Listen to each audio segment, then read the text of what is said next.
আব্বু এবং আম্মু তারা বড়ই ভাগ্যবান, যাদের বুকের মালিক হলো হাফেজে কুরআন। হৃদয় মাঝে গাঁথলো যারা হরফ নামের ফুল, তাদের সাথে হয় না কভু অন্য কারো তুল। আব্বু এবং আম্মু তারা বড়ই ভাগ্যবান, যাদের বুকের মালিক হলো হাফেজে কুরআন।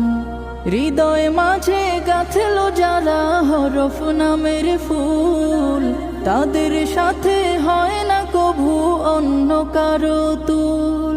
আব্বু এবং আম্মু তারা বড়ই ভাগ্যবান, যাদের বুকের মালিক হলো হাফেজে কুরআন। হৃদয় মাঝে গাঁথলো যারা হরফ নামের ফুল।